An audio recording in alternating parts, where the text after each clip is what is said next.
Noah, what you doing? Oh, hey, Rachel. Just reading my Bible. Cool. What are you reading about? Well, Mother's Day is today, and I thought I would read something about a mother in the Bible. Cool. Who are you looking at? Mary, Jesus' mom, Sarah, Isaac's mom, or maybe Eve, first mom? Actually, I don't know her name. What? What do you mean you don't know her name? Well, we don't have a name for this mother, but we do call her the wife of noble character. Oh, okay. Do you mind if you read it to me too? Sure. It's from Proverbs 31, verses 15 through 31. She gets up while it is still night. She provides food for her family. She also gives some to her female servants. She considers a field and buys it. She uses some of the money she earns to plant a vineyard. She gets ready for hard work. Her arms are strong. She sees that her trading earns a lot of money. Her lamp doesn't go out at night. With one hand she holds the wool. With the other she spins the thread. She opens her arms to those who are poor. She reaches out her hands to those who are needy. When it snows, she's not afraid for her family. All of them are dressed in the finest clothes. She makes her own bed coverings. She is dressed in fine linen and purple clothes. Her husband is respected at the city gate. There he takes his seat among the elders of the land. She makes linen clothes and sells them. She supplies belts to the traders. She puts on strength and honor as if they were her clothes. She can laugh at the days that are coming. She speaks wisely. She teaches faithfully. She watches over family matters. She is busy all the time.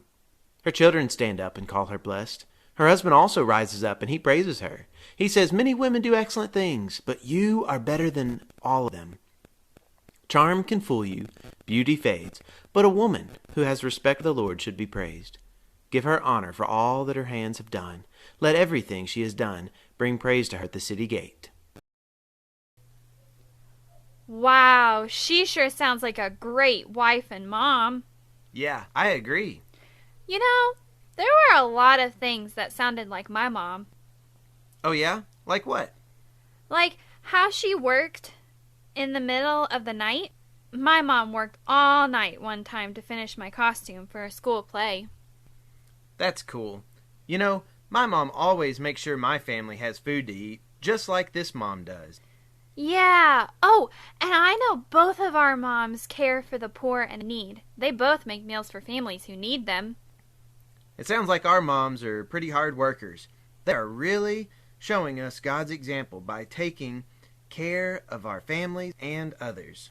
Yeah, I'm really grateful that God put my mom in my life. I think I'll give her some extra loving when I get home. Yeah, I think I will too. My mom shows me love all the time, just like God does. Thanks for sharing your Bible reading with me, Noah. I'll see you later. Okay, bye, Rachel. Proverbs 31 is a great chapter for us to learn about what a good mother would be like and what maybe if you are a mother, what you should strive to be like in your own family.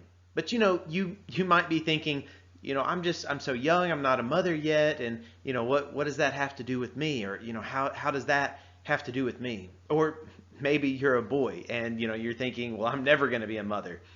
But did you know that when God spoke about the Ten Commandments to the children of Israel, he talked about the need to honor your father and your mother?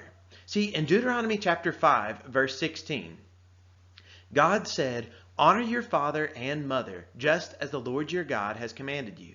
Then you will live a long time in the land he is giving you, and things will go well with you there."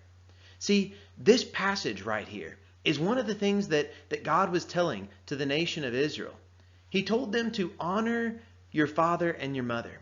He wasn't speaking just to children, so it's not like it's only children who are supposed to honor your father and your mother. It's not just them. It's each and every single one of us. We need to find ways that we can honor our father and our mother as we ourselves get older. because there's still many ways in which we can honor them for what they've done for us in our lives and what they will continue to do in our lives. This is part of what God has commanded from really the very beginning, and this is repeated also in the New Testament as well. Another thing that I want to mention, though, is that this is one of the few 10 commandments that talks about a promise connected with it. So if we honor our father and our mother, just as the Lord your God has commanded you, then the next part of that says, then you will live a long time in the land he has given you, and things will go well with you there. Think about that. Things going well for us and living a long time, in this land and stuff. Now, he was specifically talking to the Israelites. But what he was getting at was that things are going to go better for them if they honor their father and their mother, if they obey their father and their mother. It's going to go better for you as an individual person if you listen to and obey what your father and your mother tell you. But it's also going to make a better community if we all will listen to and obey our fathers and our mothers as we're growing up, and then also find ways to still honor them as we grow older and possibly even become fathers and mothers ourselves. We still need to find ways to be able to honor those for what they've done for us. And today, I think it's a great day to set aside to honor our mothers especially.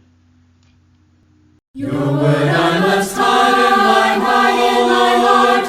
Your word I must hide in my heart. Your word I must hide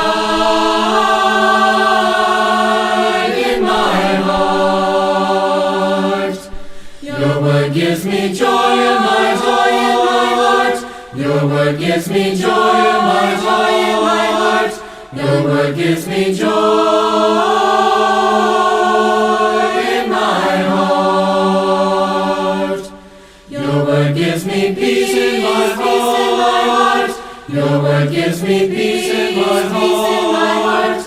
Your word gives me peace in my heart. Your word gives me hope in my heart. Your word gives me hope in my heart. Your word gives me hope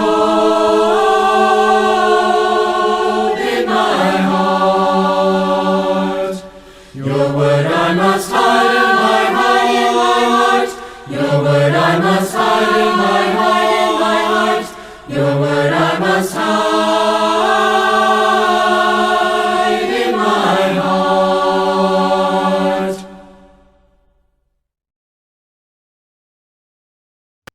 Today we have a craft for Mother's Day that you can make and then you can give to your mother, and I'm sure that she'll love it.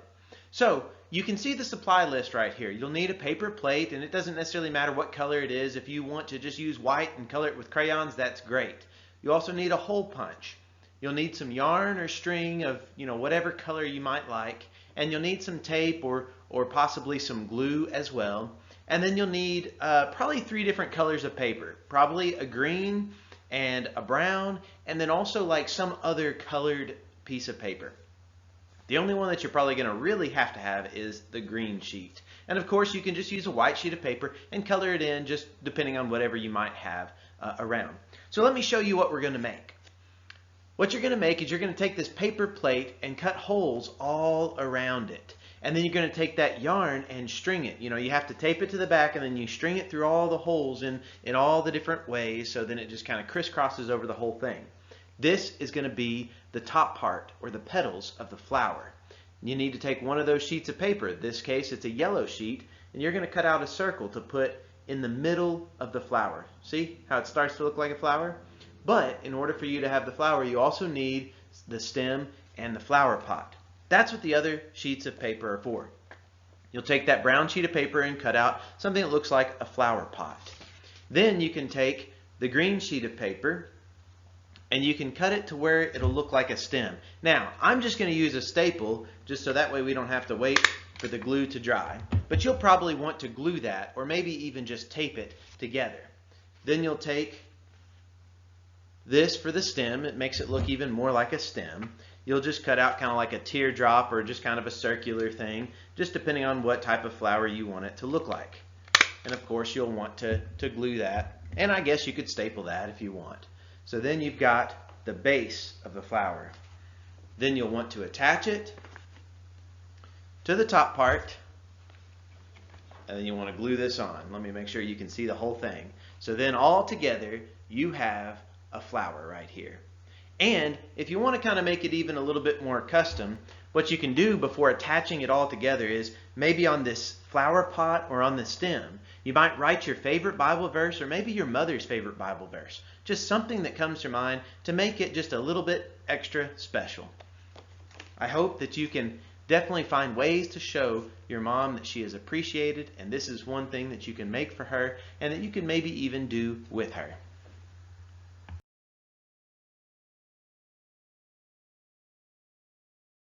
The video for today's Digging Deeper, it goes into how to read those letters that we find in the New Testament. Because by this point, you probably kind of recognize that, well, we've looked at how to read different passages in the Old Testament and, different types of literature that we come across in the Old Testament. And then whenever we look at the New Testament, we've looked a little bit about Jesus' life and how to read some of those things.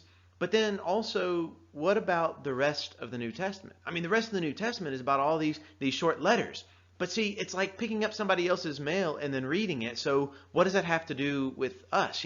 Some of them kind of relate to us a little bit, and some of them don't relate as much as other books. But yet, all of these letters can help us to understand something. Because this video right here, it is part of the Bible Project's video on how to read the Bible, and it's New Testament letters, historical context. And what that means is that it's important to notice, why were these letters written in the first place? And what were they doing to kind of change Christians' perspective about life itself and what it means to be a follower of Jesus Christ during their day? Now, the task that we have is, okay, so let's see what it meant for them, and then let's figure out, well, what does that mean for us today? Sometimes it's very simple. Sometimes it's pretty much the exact same thing that it meant for them. But sometimes what we might find is the way that the same types of things reveal themselves in the New Testament time period and 2,000 years ago might be a little different than how it would reveal itself and how we might be challenged with things in today's world. But guess what? It's the same types of things going on both 2,000 years ago and today.